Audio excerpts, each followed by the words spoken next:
Assalamualaikum warahmatullahi wabarakatuh. Okey, untuk hari ini kita akan masuk topik 4, tetapi saya bercadang dan untuk rakam no live session hari ini. InsyaAllah mohon beri perhatian dan tolong tinggalkan jawapan anda, komen anda di Padlet nanti. Saya akan berikan soalan ni di hujung rakaman kuliah kita pada hari ini. Okey? Baik, mari kita tengok bab 4 kita. Saya akan share my um, screen saya. Sekejap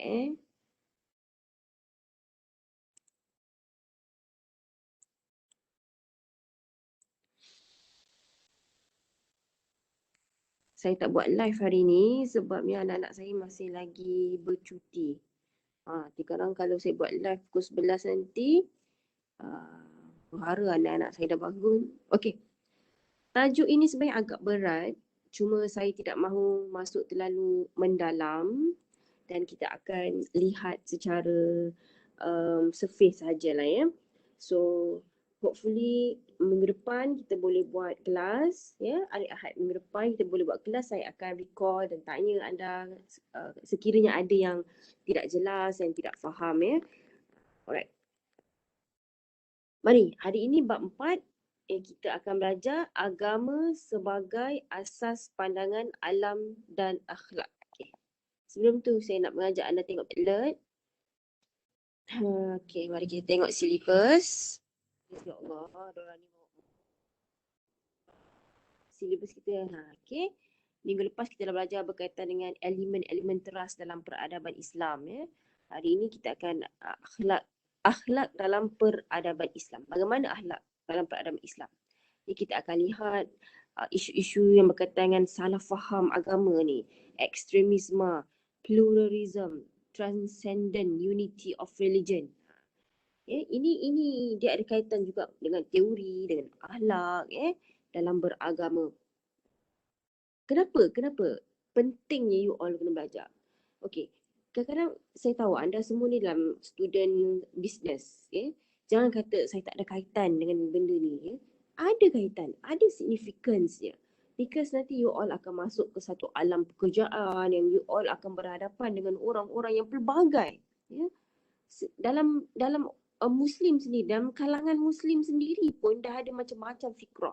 Dah ada macam-macam pandangan. Apatah lagi daripada non-Muslim. How you to react ataupun respond sekiranya you berhadapan dengan kelainan fahaman. Teori yang berbeza. Ya, saya contoh dalam isu Palestin sekarang ni pun ya. Saya tahu mungkin ramai antara anda semua tahu dan aware dengan keadaan di Palestin sekarang ini. Lihat ya, ada juga dalam kalangan Muslim itu sendiri, sama ada di Malaysia dan juga di Indonesia, mereka seolah-olah memperlekehkan tentang kedaulatan negara Palestin. Diorang kata tak payahlah ambil tahu, nanti kalau ambil tahu Palestin. Saya cuma nak anda faham sesuatu ya adik-adik. Kenapa kita kena cakna dengan isu Palestin? Pertama, tanah Al-Aqsa, Masjid Al-Aqsa itu bukan hak orang Arab, tapi dia adalah hak umat Islam seluruhnya. Itu adalah tanah, itu adalah bangunan yang diwakafkan daripada Nabi terdahulu kepada kita, pada umat Islam, untuk kita jaga Masjid Al-Aqsa itu. Ia adalah kiblat kita. Dia seperti mana Kaabah, ia adalah kiblat kita. Ia bukannya hak orang Arab, walaupun ia terletak di tanah Arab. Autoritinya ialah di Arab Saudi Arabia kalau di Kaabah. Tapi ia adalah hak dan ia dimiliki oleh seluruh rakyat umat Islam. Sebab itu seluruh umat Islam pergi ke Masjid Al-Aqsa. Pergi ke Kaabah. Kerana itu adalah hak kita. Hak kita untuk beribadat. Itu hak kita. Kalau satu hari nanti Kaabah itu terjadi seperti Palestin, na'udzubillah min zalik, kalau terjadi satu hari nanti, kita rakyat umat Islam semua wajib untuk mempertahankan kiblat kita. Begitu juga dengan Masjid Al-Aqsa adalah kiblat kita yang pertama sebelumnya Kaabah. Kenapa ia menjadi kiblat kita yang pertama? Kenapa tak berterusan? Kerana Allah Maha mengetahui kan, kaum Bani Israel, Yahudi, ya, adalah sejahat-jahat manusia. Jangan berkawan. Kita boleh berkawan ya dengan orang Kristian, ya, orang-orang selain ahli kitab, tetapi jangan berkawan dan jangan tidur, jangan berurusan dengan orang Israel. Kerana mereka putar belit dan macam-macam lagi. Ya. Ini dah di warning dalam Al-Quran sekalipun. Sebab itu dikalihkan Masjid Al-Aqsa, kalihkan kiblat kita daripada Masjid Al-Aqsa ke Kaabah, ke Mekah. Kerana Allah Maha mengetahui apa yang kita tak tahu. Allah Maha mengetahui apa yang berada di hadapan kita dan juga apa yang berada di belakang kita. Apa yang kita tahu dan apa yang kita tak tahu. Ini penting. Agama ni sebagai asas pandangan alam dan dalam setiap segi. Akhlak kita, politik isu kita. Nanti you all mungkin jadi business developer ke, masuk dalam mana-mana kedai, masuk dalam mana-mana company maksud saya, bekerja, and you kena faham perkara ini. And you kena ada stand. You kena ada prinsip. Oh, okey lah. Nanti tak apalah, kalau you tak ada prinsip, lepas ni you jadi sekular lah. Kita tak boleh campur adukkan. Ini fahaman orang sekular dan pluralism. Liberal. Fahaman yang liberal tidak mencampur adukkan agama dengan hal-hal lain. Tidak. Sedangkan dalam agama itu syumul, meliputi semua aspek. Agama itu meliputi hal pekerjaan. Nak bekerja kena cari yang halal. Ni tak. Ada orang main bantai saja. Sebab dia kata agama tak boleh buat apa pun. Ini hal kerja. Aku nak cari untuk keluarga aku. So tak apalah aku pergi melacur contohnya. Kerana kita merasakan hak kita untuk bekerja, hak kita untuk... Ya betul. Kita berhak untuk dapat kerja, hak untuk menyara kehidupan, hak untuk makan. Tetapi kena ada prinsip. You boleh buat apa saja. You boleh travel, you boleh bekerja. But ada prinsip kita sebagai orang yang beragama, orang agama Islam. Tak boleh kita nak pisahkan agama kita dengan kehidupan seharian kita. Ya, kalau kita pisahkan, itulah dinamakan liberal, orang yang berfahaman liberalisme, sekularisme, dan banyak mama lain lah yang kita akan bincang. Orang yang beragama, apa benda yang aku buat, aku pergi travel ke, aku pergi bekerja ke, aku berumah tangga, aku nak kahwin ke, semua itu ada prinsip agama. Tengok macam di Indonesia, kalau mereka berkahwin, orang boleh kahwin campur kan, Kristian dengan Islam. Dan ini salah di sisi agama kita. Inilah menunjukkan adanya unsur sekularisme, liberalisme sudah masuk ke dalam sesuatu masyarakat dan sesuatu negara. Ini kena ada fahaman yang jelas. Alright. Kita kena faham agama. Ini seperti mana saya cakap tadi. Kena faham, kena tahu apa beza. Even you all semua belajar business. But as a Muslim, as a future father, future mother, future parents, future leader, you have to know this. Kita kalau ulama-ulama yang dulu, diorang pakar dalam bidang matematik, pakar agama, pakar fiqh, pakar dalam banyak bidang. Pakar dalam banyak bidang. Macam saya tak ada pakar. Tapi saya sebelum ni SPM, saya ambil engineering. Saya suka buat mathematics, fizik dan sebagainya. Sehingga ada satu waktu ni, tapi at the same time saya suka membaca juga. Saya sangat suka bidang-bidang politik dan undang-undang. Tapi saya juga excel dalam engineering. So mana satu saya nak pilih ni? And then saya dapat masuk universiti Pak SPM. Tapi saya tak nak lah sebab ni semua bidang menjurus pada sains dan juga engineering. Sebab ni saya fikir saya nak menghala ke tempat lain pula. Saya jadi lawyer. So saya ambil STPM. STPM saya fokus pada sejarah dan undang-undang dan juga syariah. Dan habis je STPM, saya masuk universiti, masuk bidang undang-undang syariah. Dan selepas itu saya jadi peguam sebentar. Saya kata, saya nak didik masyarakat. Saya pursue with my PhD. And now Saya nak contribute kepada masyarakat melalui learning macam teaching and learning. Saya nak fahamkan adik-adik semua betapa penting anda, kalau anda bisnes, you bukan hanya perlu tahu berkaitan dengan you punya kepakaran sajalah, you punya bidang saja. But you kena pakar dan faham tentang asas-asas ni. Ya, tak tahu, tak payah mendalam pun tak apa, tapi you kena tahu dengan apa yang terjadi dengan Palestin sekarang ni. Saya rasa itu dah perlu membuatkan you kena, aku faham lah. Sebelum you nak pergi berjuang sebagai cyber trooper kan, nak berjuang dekat Facebook, nak dekat page-page Israel ni, you kena tahu, you kena faham apa yang berlaku sekarang di Palestin dan juga Israel. Apa? Kenapa? Jangan you tak ambil tahu. Because ini adalah tanah kita yang diwakafkan oleh Nabi Muhammad SAW kepada umat Islam. Ini tanah kita. Daripada, you kena tahu ya, Israel ni daripada siapa? Daripada mana datangnya Bani Israel ini? Dia bermula daripada adik-beradik Nabi Yusuf AS. Ingat tak peristiwa Nabi Yusuf? Nabi Yusuf AS ditinggalkan dalam telaga oleh adik-beradik ni yang jahat, yang cemburu, yang dengki dengan Nabi Yusuf. Betul tak? Adik-adik itu, adik-beradik Nabi Yusuf inilah yang bercambah menjadi Bani Israel lah. Kahwin dengan ini jadi Bani Israel. Start daripada tu lah. Itulah dia punya keturunan asal dia daripada adik-beradik Nabi Yusuf AS. Itulah adik-beradik Nabi Yusuf AS.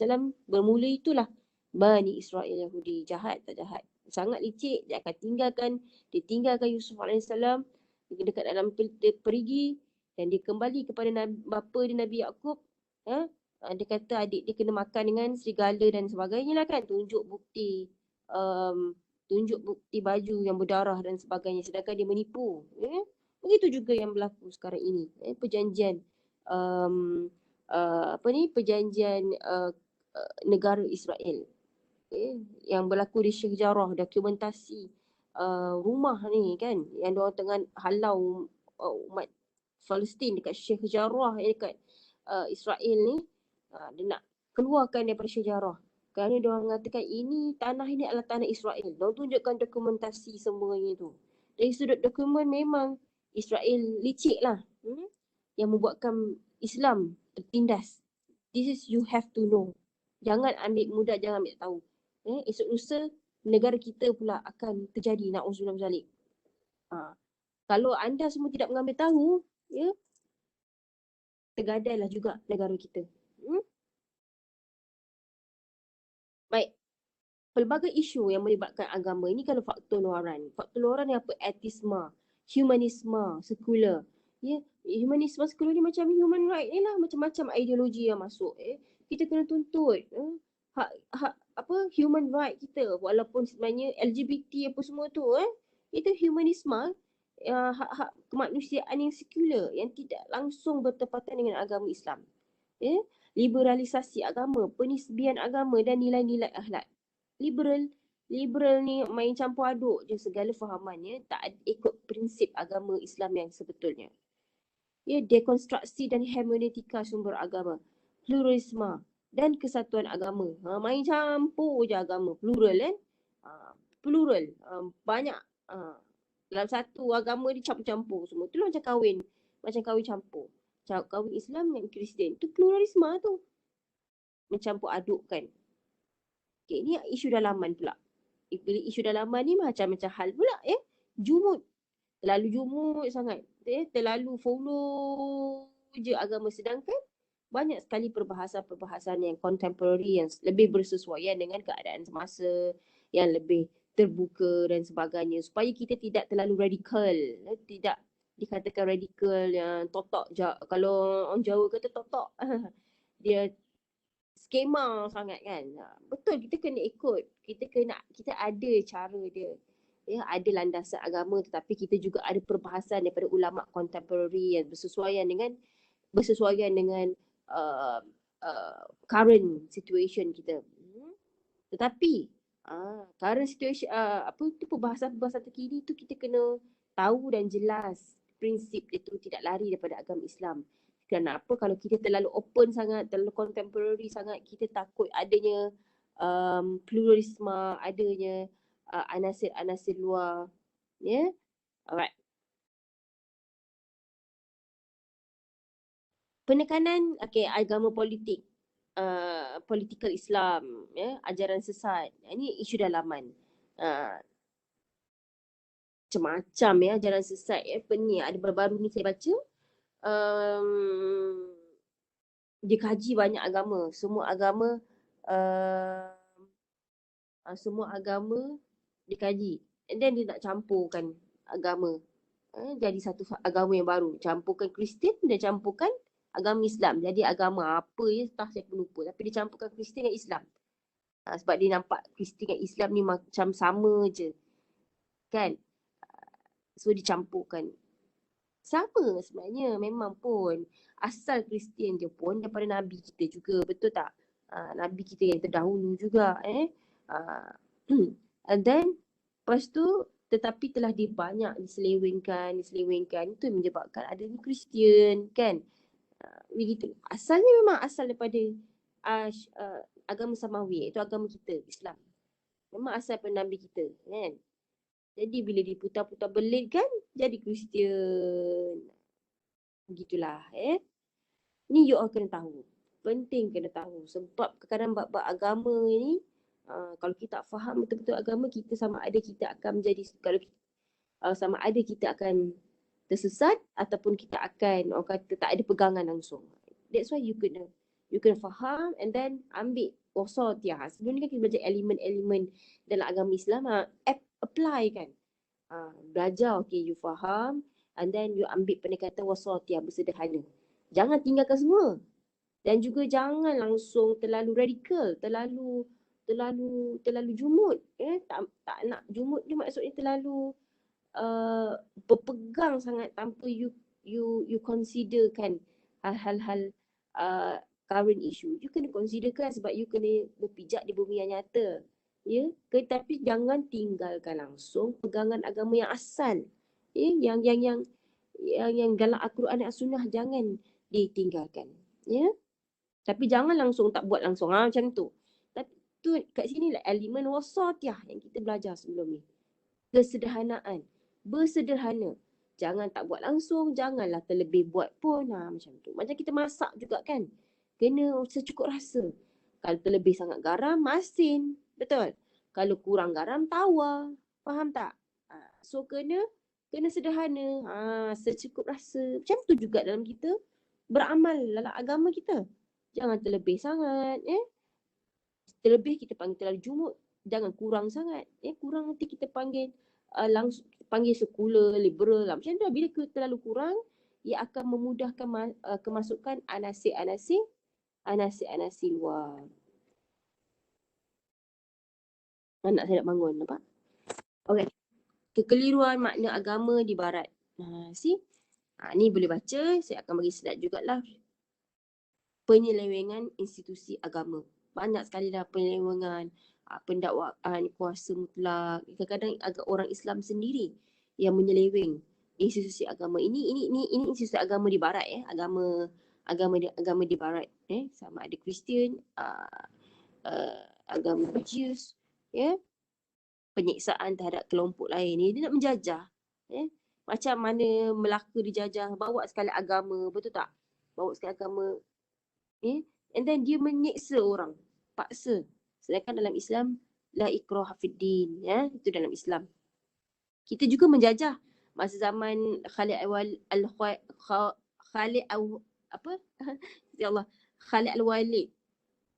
kan? Dalam zaman Umar al-Khattab, semua itulah. Diorang juga menjajah. Tetapi diorang tidak sampai berbunuh-bunuhan, melainkan kita diserang terlebih dahulu.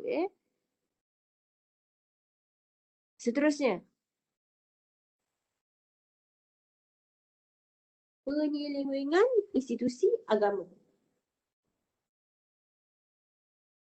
Okay, ini boleh baca juga. The Bastard's Bribes. Ini semua sejarah ya, barat-barat semua. Ini Andres Orcagna, pelukis Itali yang melukis The last judgment. Memasukkan pederi sebagai penghuni neraka. Right. Boleh baca sendirilah. Dante dalam Divine Comedy memasukkan clergyman dalam neraka. Maksudnya ada unsur-unsur agama, menyelewengkan agama itu. Ya. Ini bila kita terlalu open minded sangat pun tanpa ajaran yang, tanpa prinsip yang betul. Sebab dalam Kristian tu sendiri pun dah terlalu banyak dah penyelewengan yang berlaku. Ni kemelut.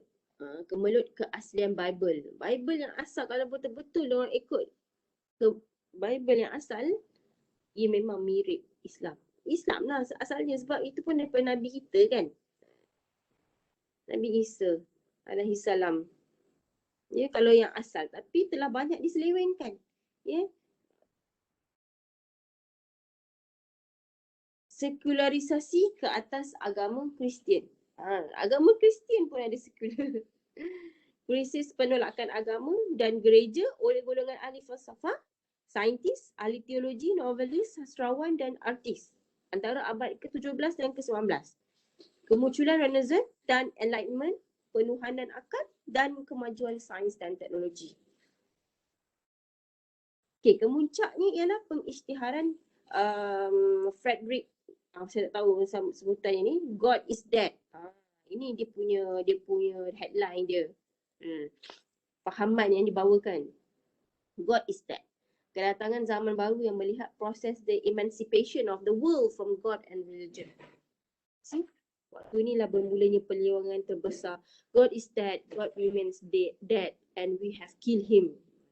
There has never been a greater deed, and whosoever shall be born after us, for the sake of this deed, he shall be part of a higher history than all history he hitherto.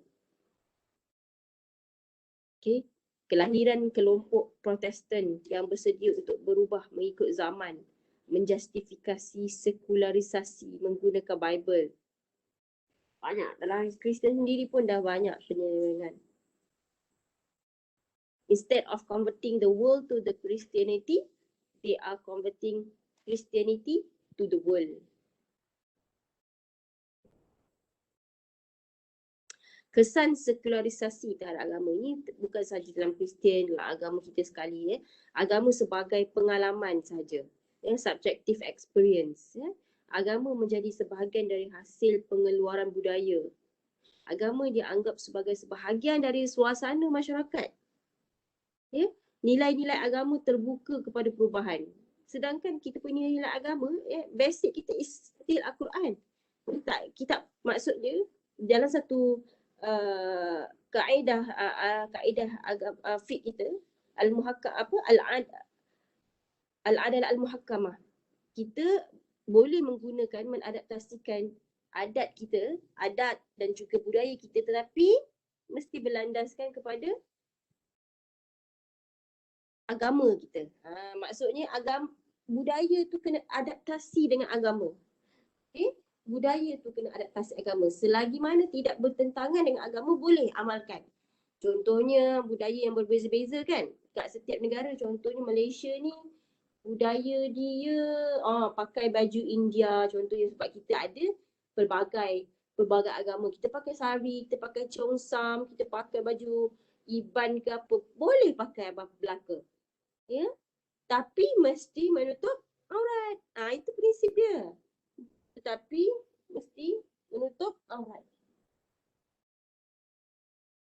Tak ada masalah. Nak budaya apa sekalipun, nak budaya Batak ke, budaya apa-apa, tapi mesti menutup aurat. Tak mendedahkan aurat kita. So budaya itu kena adaptasi dengan agama.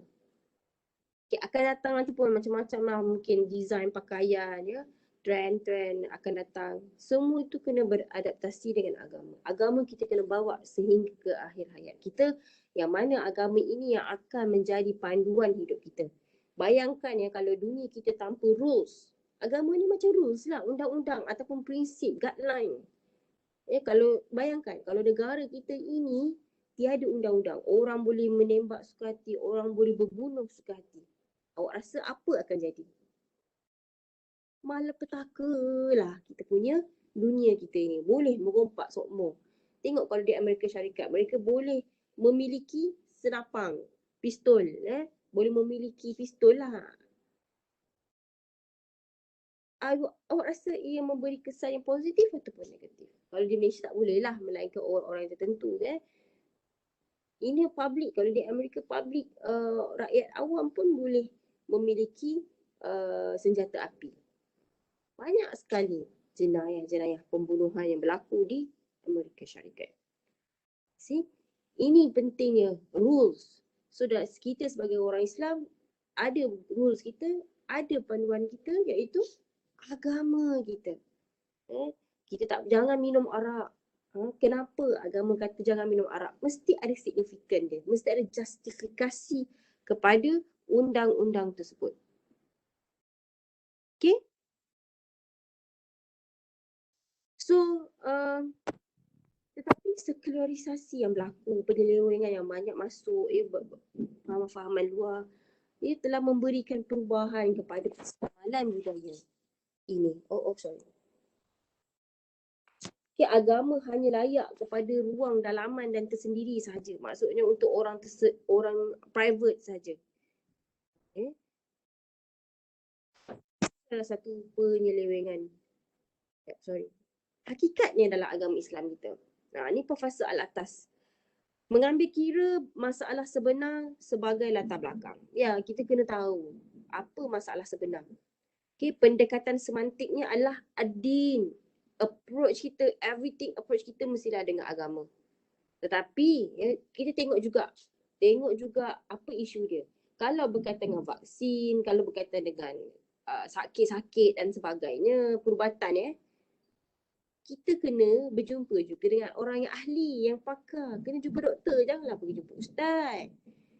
Ustaz tu alternatif lah dapatkan air ruqyah, boleh, tak ada masalah. Tetapi kena jumpa juga dengan doktor. Betul, pendekatan kita adin, agama kita, tetapi doktor pun boleh jadi seorang yang beragama. Doktor pun ada kalanya boleh menjadi alat, menjadi orang tengah untuk kesihatan kita. Selebihnya kita leave the rest to Allah lah kan. Tawakal kepada Allah. Tapi kena berjumpa dengan orang ahli. Kalau berkaitan dengan bisnes, jumpalah orang yang pakar dalam bab bisnes. Anda ni semua. Tapi anda ni semua yang bakal menjadi ahli perniagaan yang hebat-hebat, jangan tinggalkan agama di belakang. Bawa seiring bersama-sama. Ya? Alright? 4 makna semantik istilah adin. Makna adin ni apa? Menyerah diri. Tengok ni kanan ni.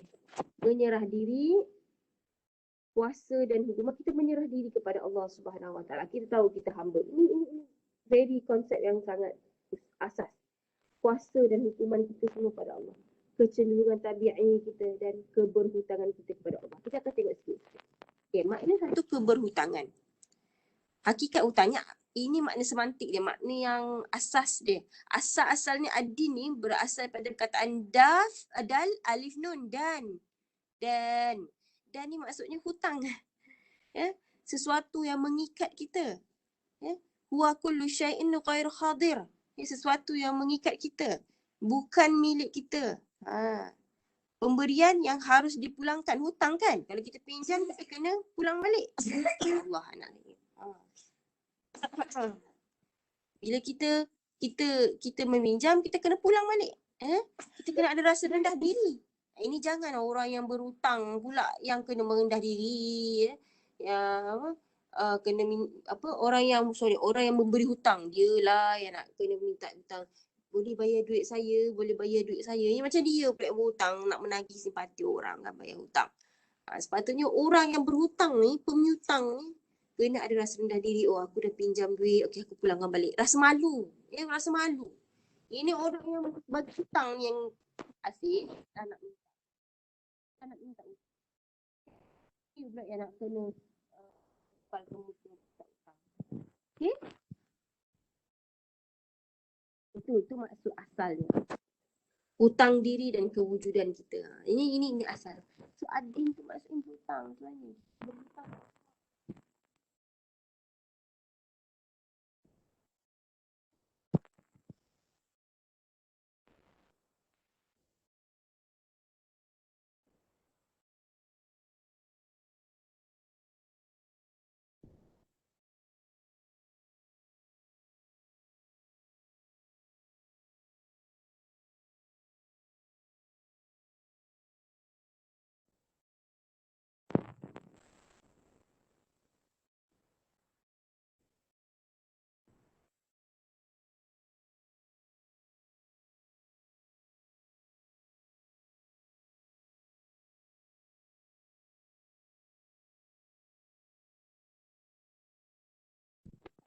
Menyerah diri.